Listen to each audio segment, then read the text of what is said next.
আসসালামু আলাইকুম।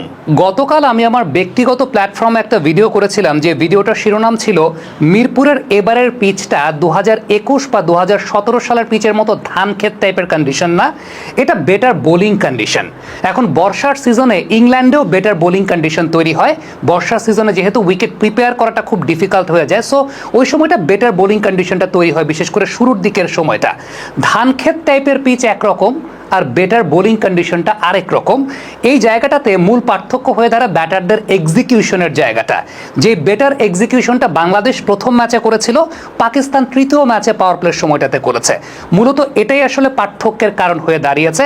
আদারওয়াইজ এই টাইপের কন্ডিশনগুলো ধান ক্ষেতের কন্ডিশন না। আবারও বলি, যেটা আমি আমার ব্যক্তিগত প্ল্যাটফর্মে বলেছিলাম, এগুলো হচ্ছে বেটার বোলিং কন্ডিশন। এখন ইন্টারন্যাশনাল ক্রিকেট যখন আপনি খেলবেন, সবসময় যে আপনি বেটার ব্যাটিং কন্ডিশন পাবেন ব্যাপারটা কিন্তু সেরকম না। বা টি-20-র জন্য আপনি সবসময় যে বেটার ব্যাটিং কন্ডিশন পাবেন ব্যাপারটা সেরকম না। কখনো কখনো বেটার বোলিং কন্ডিশনও থাকবে।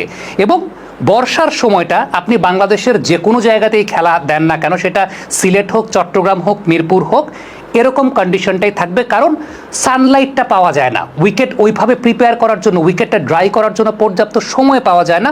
দুইভাবে আসলে উইকেটটা ড্রাই করা হয়, একটা হচ্ছে ডিরেক্ট সানলাইট, আর একটা হচ্ছে একদম মাটির রুট থেকে আর্টিফিশিয়াল ওয়েতে। আপনি যদি গেল 15 দিনের পার্সপেক্টিভটা চিন্তা করেন, পুরো দেশব্যাপী ব্যাপক পরিমাণ বৃষ্টি হয়েছে।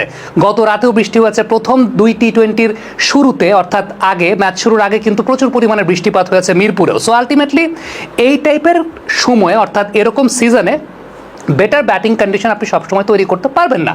সো বেটার বোলিং কন্ডিশনও আপনাকে কিন্তু ইন্টারন্যাশনাল ক্রিকেট খেলতে হবে। এখন বেটার বোলিং কন্ডিশন মানে সেটা যে ধান ক্ষেতের কন্ডিশন, বিষয়টা সেরকম না। হ্যাঁ, আমরা দুষ্টামি করেছিলাম 2016 সালে ইংল্যান্ডের সঙ্গে, 2017 সালে অস্ট্রেলিয়ার সঙ্গে, 2021 সালে অস্ট্রেলিয়া এবং নিউজিল্যান্ডের সঙ্গে যে সিরিজগুলো খেলেছিলাম সেগুলো স্লো লো ওভার টার্নিং উইকেট ছিল, খুব বেশি মাত্রায় লো উইকেট ছিল, যেগুলো আসলে দুষ্টামি করে ওই উইকেটগুলো বানানো হয়েছিল। কিন্তু এবারের উইকেটটা যদি আপনি একটু খেয়াল করে দেখেন, প্রত্যেকটা ম্যাচে একই ধরনের উইকেট ছিল। এখন ব্যাটিংয়ের এক্সিকিউশনটা পাকিস্তান লাস্ট ম্যাচে ভালো করেছে, বাংলাদেশ তাদের প্রথম ম্যাচে পাওয়ার প্লেতে ব্যাটিংয়ের এক্সিকিউশন ভালো করেছে। আপনি যদি